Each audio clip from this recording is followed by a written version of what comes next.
നാളത്തെ പ്രമോ പത്രമാറ്റിൽ നമ്മളുടെ അനി ദേഷ്യപ്പെട്ട് പോകുന്നുണ്ട്. അവൾ നിറയെ മറ്റേ നന്ദു വിളിക്കുന്നുണ്ട്. നന്ദു വിളിക്കുമ്പോൾ അനി ഫോൺ എടുക്കുന്നില്ല. അത്രയും ദേഷ്യം കാണിക്കുക. കാരണം നവീൻ്റെ കയ്യിൽ നിന്ന് ഇത് ഈ മറ്റേ കേക്ക് മേടിച്ച് തിന്നുന്നതൊക്കെ കണ്ടു. അങ്ങോട്ടും ഇങ്ങോട്ടും പരസ്പരം കേക്ക് വായിൽ വെച്ച് കൊടുക്കുന്നതൊക്കെ കണ്ട് ആകെ പ്രാന്തായിട്ടിരിക്കുക. ഒന്നാമത് നവീനും കൂടി ഇതാവുന്നത് അവനൊട്ടും ഇഷ്ടമല്ല. അതിൻ്റെ കുശുമ്പുണ്ട്. പക്ഷേ ഇതാ വിചാരിതമായിട്ട് സംഭവിച്ചത്. പക്ഷേ ഇവൾ വിളിച്ച ഫോണും എടുക്കുന്നില്ല.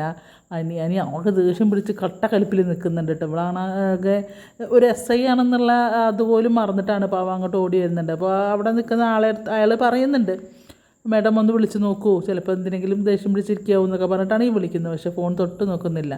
അങ്ങനെ അനി പോകുന്നുണ്ട്. നീ എന്താ വെച്ചാൽ ചെയ്തോ എന്നുള്ളതിലാണ് അനി. അത് കഴിഞ്ഞ് വീട്ടിലാണെങ്കിൽ നമ്മളുടെ എന്താ പറയുക, മൂർത്തീസ് ജ്വല്ലറി എങ്ങനെ തകർക്കാം എന്നുള്ള ഗൂഢാലോചന നടന്നുകൊണ്ടിരിക്കുകയാണ്. അപ്പോൾ മറ്റേ ഇവർ പറയുന്നുണ്ട് ഇപ്രാവശ്യത്തെ അഭി പറയുന്നുണ്ട് ഇപ്രാവശ്യത്തെ വിഷു നമ്മൾ ജ്വല്ലറി അടിച്ചു മാറ്റും. കാരണം എന്താ വെച്ചാൽ മൂർത്തീസിനൊന്നുമില്ല, നല്ല വരയ്ക്കാൻ അറിയുന്ന ആളുകളെയാണ് അവർക്ക് കിട്ടിയിരിക്കുന്നത്. അതുകൊണ്ട് ഇപ്രാവശ്യത്തെ വിഷു എന്തായാലും ഇവർ കൊണ്ടുപോരും എന്നാണ്. മൂർത്തീസ് ജ്വല്ലറിക്ക് ഇപ്പോഴും താഴ്ചയാണ്, പടുകുഴിയിലോട്ട് പോയിക്കൊണ്ടിരിക്കുക എന്നൊക്കെ പറഞ്ഞ് ഭയങ്കര സന്തോഷിക്കുകയാണ് കേട്ടോ. അത് കഴിഞ്ഞ് അനിയല്ല ജലജയും മുത്തശ്ശി ഇരുന്നിട്ട് എന്തൊക്കെയോ കുറേ ഇതൊക്കെ കട്ട് ചെയ്തൊക്കെ കൊടുക്കുന്നുണ്ട്.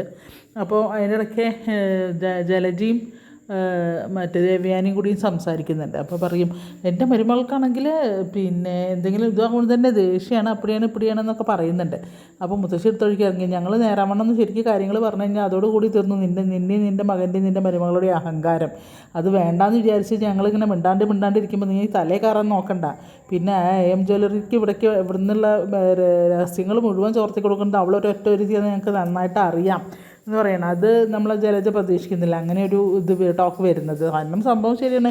ഇവിടുത്തെ വിശേഷങ്ങൾ മുഴുവൻ പറഞ്ഞ് അവിടെ കൊണ്ടു കൊടുക്കുന്നത് അവളല്ല, ശരിക്കും നിൽക്കുന്ന മകളാണ് ചെയ്യുന്നത്. പിന്നെ അപ്പോൾ അതിങ്ങനെ പറയുന്നുണ്ട് മുത്തശ്ശിയുടെ.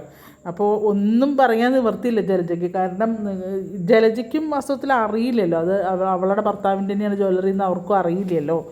അപ്പോൾ അങ്ങനെയൊക്കെയാണ് പത്രമാറ്റിൻ്റെ നാളത്തെ കഥ പോകുന്നുണ്ട്. അതിൻ്റെ ഇടയ്ക്ക് ആദർശ് ആക്കിയ